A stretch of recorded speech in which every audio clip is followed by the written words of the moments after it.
Peut être considéré comme l'opposition directe au favori, le numéro 8 donc qui n'est pas favori d'ailleurs, Open Heart. Je pensais qu'il devrait être favori, mais c'est bien le numéro 5 Supersonic Flight qui est favori. Il faut dire qu'il a le mérite également de ne pas faire Where Dreams Are. Bon, c'est une petite chance concernant ce concurrent, mais Daniele Porcu connaît bien Supersonic Flight pour l'avoir déjà monté. Il me disait que c'était une toute première chance ici.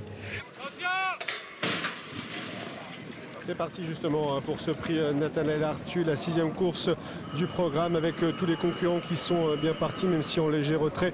On notera notamment l'As Tasmin qui a été un peu repris. On vient en revanche avec le numéro 2 Impostor qui se place près du commandement où est situé le numéro 4 Killustic Fantasy, et à l'extérieur c'est le numéro 6 Tingly avec Joanne Victoire un peu piégé et qui finalement peut se rabattre dans le dos d'Impostor. Ouais, le partenaire du numéro 2 qui a l'air d'avoir du mal à se servir de son cheval, Impostor qui est venu à l'extérieur du numéro 4 Killustic Fantasy qui mène le bal pour aborder le début de la ligne d'en face. Le 10 Win for Gold vient ensuite, et un petit peu plus loin patiente un concurrent qui est le numéro 3 Where Dreams Are qui est là.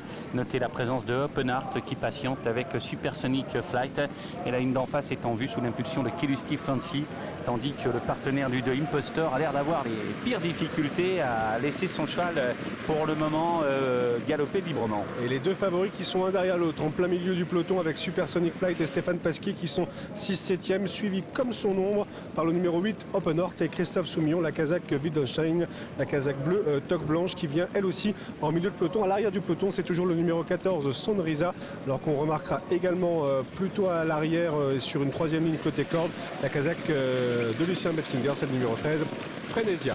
Elle est rentrée dans le tournant final. Patiente toujours librement, 7-8e dans le siège notamment de Supersonic Flight, toujours les mêmes en tête de course avec le 4 Killustic Fantasy et le numéro 2 Impostor qui s'use beaucoup, le pauvre. Un petit peu plus loin on essaye de réagir avec des concurrents notamment comme Where Dreams Are. Supersonic Flight qui a fait un rapproché sans faire d'effort pratiquement pour sortir du tournant bientôt. Derrière attention Open Heart également qui regagne pas mal de terrain avec la phase finale. Une accélération du numéro 2 Impostor qui tente de décramponner Tingly qui essaie de venir. Open Heart qui a l'air de venir dans un canter alors qu'il reste 350 mètres à couvrir avec Impostor qui mène le bal alors qu'Open Heart tente de regagner du terrain. Impostor nettement en tête à 200 mètres du poteau. Open Heart qui est en train de tenter de fondre sur lui. Impostor qui va tenter de conserver le meilleur face à un Open Heart qui termine de plus en plus fort. Impostor qui tient tête pour le moment à Open Heart. Impostor devant Open Heart. Impostor va l'emporter. Open Heart sera deuxième. Impostor l'emporte. Open Heart termine deuxième. Tingly conclura au 3e rang. Oui, pour la 3e place on affichera photographie, mais c'est bien Impostor qui l'a emporté, le numéro 2 devant le numéro 8 Open Heart,